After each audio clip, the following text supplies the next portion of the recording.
Welcome back to Press Review In Depth. Saudi blogger and founder of the Saudi liberal network, Raif Badawi, has been sentenced to 1,000 lashes and 10 years in prison after being accused of ridiculing Islamic religious figures. The latest media crackdown in Saudi Arabia has prompted passionate responses from human rights and other groups. Let's look at two media perspectives.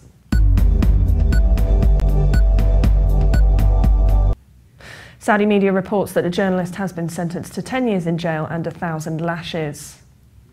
The article in The Guardian says Raif Badawi, who started the Free Saudi Liberals website, was originally sentenced to 7 years in prison and 600 lashes in July last year, but an appeals court overturned the sentence and ordered a retrial.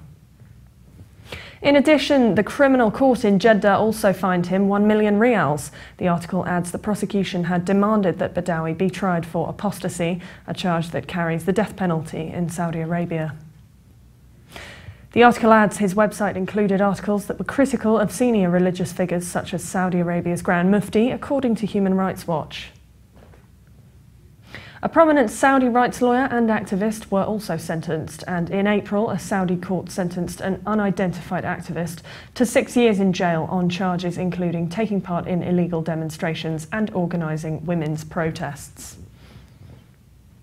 The Saudi newspaper Arab News has responded, saying Islam abuser handed 10 years. The article says the public prosecutor said he wanted tougher punishment for the Muslim man for attacking the Islamic faith.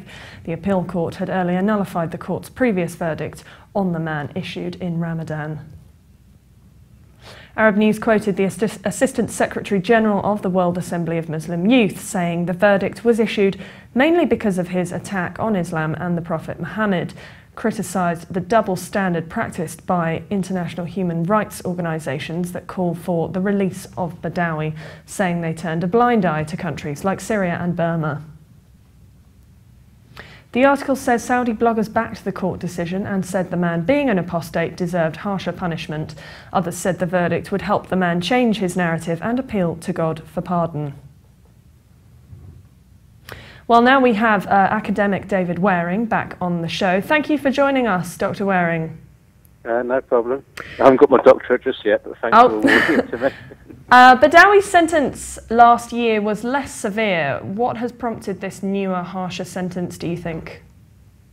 I mean, it's hard to say of the specific case, partly because the judicial system's so opaque, but I think in general terms it's very clear that the Saudis are becoming, if it were possible, even more repressive in recent months. There were a few changes to laws imposed a couple of months ago which defined terrorism to encapsulate pretty much any kind of dissent.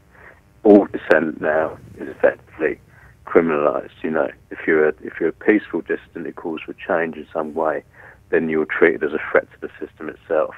In general, the regime is extremely skittish, extremely paranoid at the moment. You can see that in its diplomacy, you can see that in its changes to the laws, and I mean, my guess would be, not knowing too much about the specific case, but my guess would be that this is kind of an outcome of that general atmosphere that we're seeing in Saudi Arabia. It's terrified of the Arab Spring, it's terrified of the, general situation in the region and how it might impact on its own power and privileges, and it's becoming increasingly harsh to the point of irrationality in the way it's responding to all that.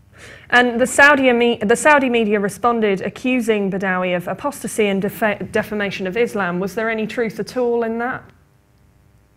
I mean, maybe. I'm not a religious scholar, but at the end of the day, a human being has the right to express their opinions.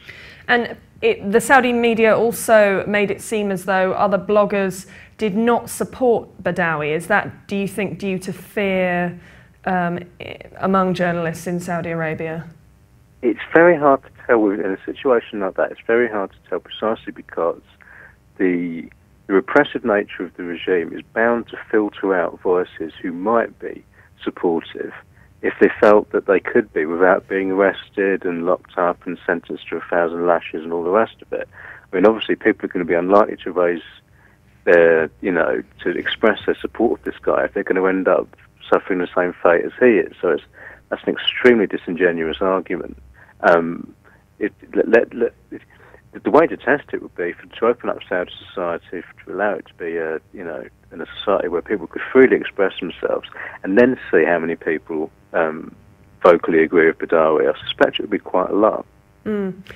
And human rights groups have been outraged at what has happened. Do you think that their public activism has had any impact positively?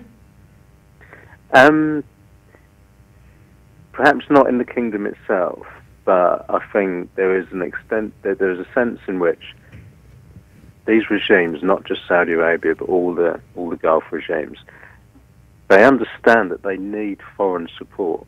They need governments like the British government, the American government in particular, to back them. And they will be worried to a certain extent that the more their reputation suffers in the West, the harder it will be for Western governments to support them. We talk a lot about how these countries sit on large oil and gas reserves, and so we're at their mercy. I mean, this isn't true. I mean, Britain and America are very, very powerful countries. These are not particularly powerful countries, though they have these large energy reserves, and they need the support of powerful states. And I suspect the reputational damage that Saudi gets for actions like this, reputational damage that the Gulf states will have for the way they treat migrant labourers and so forth, it will be something that could cost them. And there probably are more enlightened members of these regimes that understand that the reputational costs in the West of behaving this way may come back to bite them in the future. Well, thank you, David, for joining us again on Press Review. No trouble. Thanks for the doctor. Thanks. For more updates, please visit levant.tv. Thanks for watching. Bye for now.